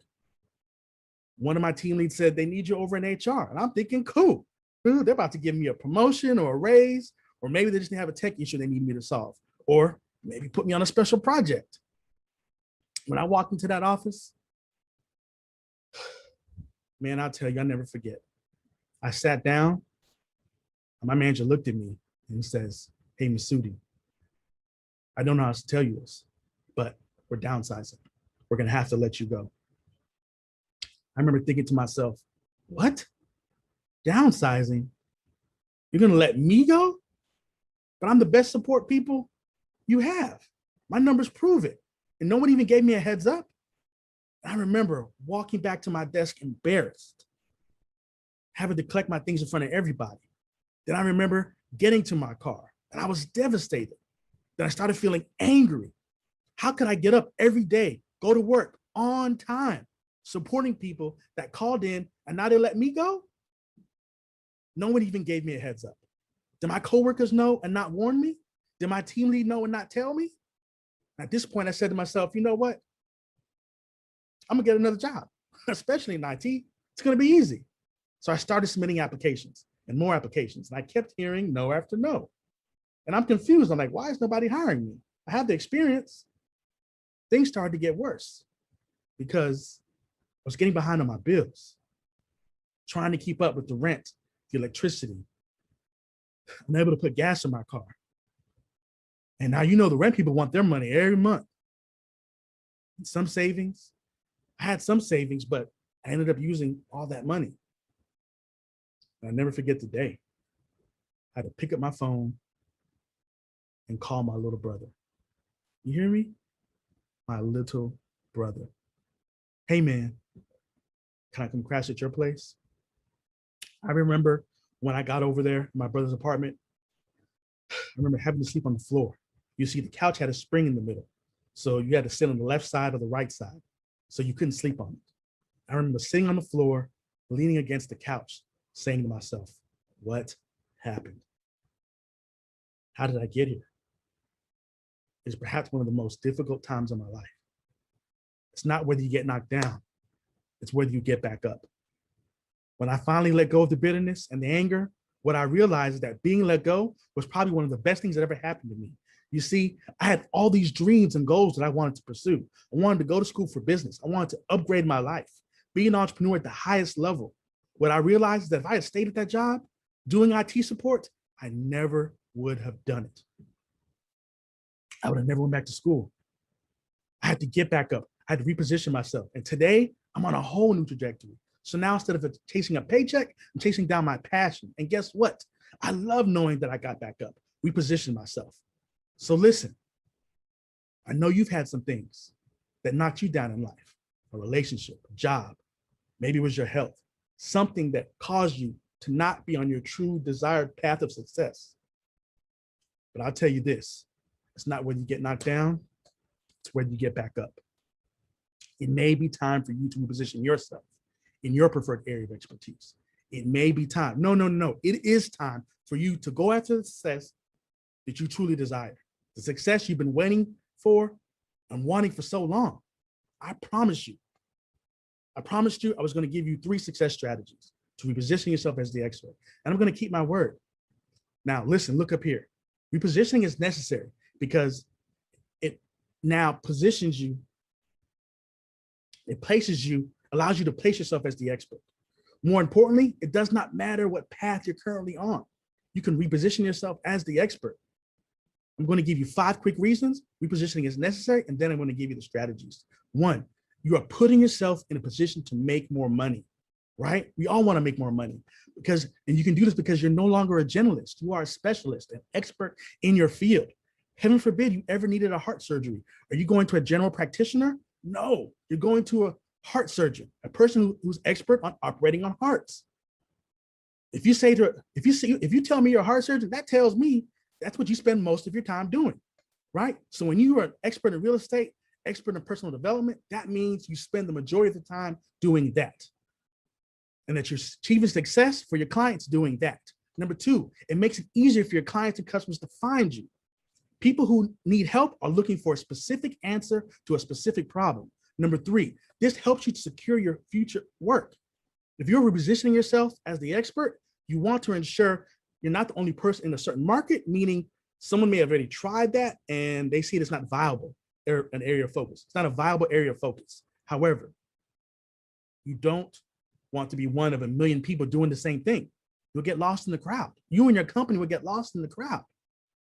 Number 4, you increase your competency because you worked on this area over and over again. You're not a perceived expert. You're now becoming an actual expert. And number 5, it's harder to replace you. When you're an expert in your field, customer and clients cannot easily replace you or trade you out like a light bulb. Now, here's the first strategy. Number 1, first, you have to get your mindset right.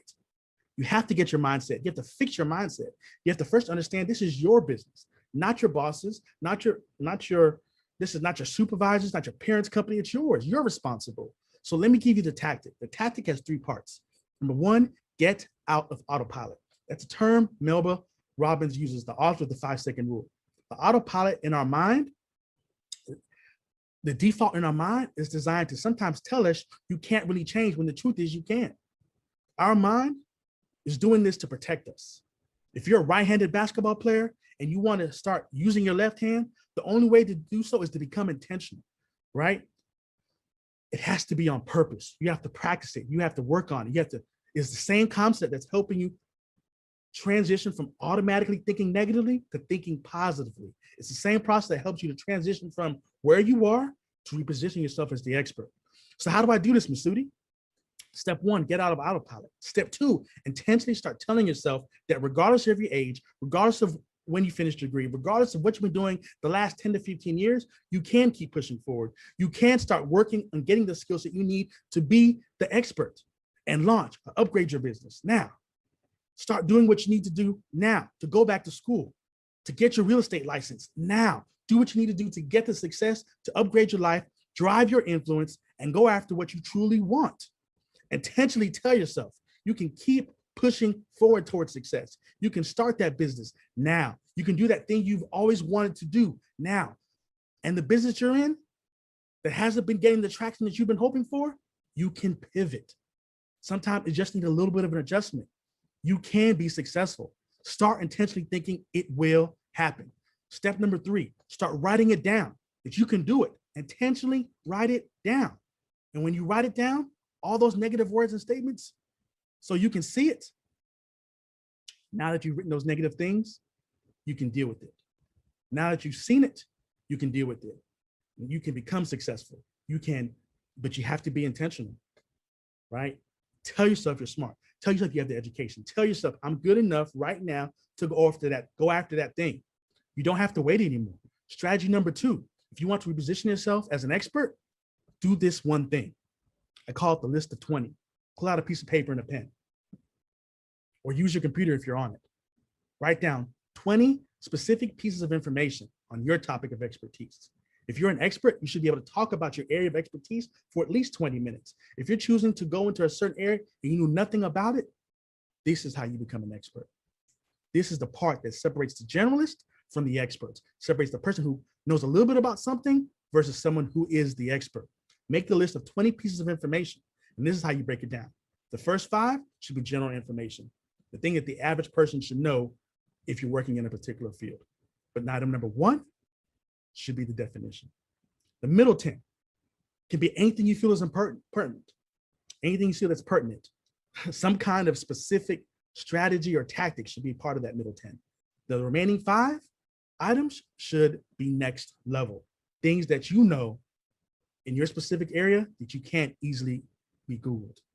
Next, this is the second part of it. This is still the second strategy. You need to find 3 books on your subject matter. Trevor Ott says leaders are readers. If you're an HR focus, then maybe a book by Rob Reiner out of the UK, maybe a resource or a book that he's written, maybe something you may want to read. This is how you begin to charge a premium for your services. Now, the final part of strategy number 2 is something I call the rule of 12. Why 12? This is a social media tactic, but for today, we're talking about Instagram. In most cases, Instagram, the maximum number of posts you can see on your mobile phone is 12. Your post on social media should be consistent.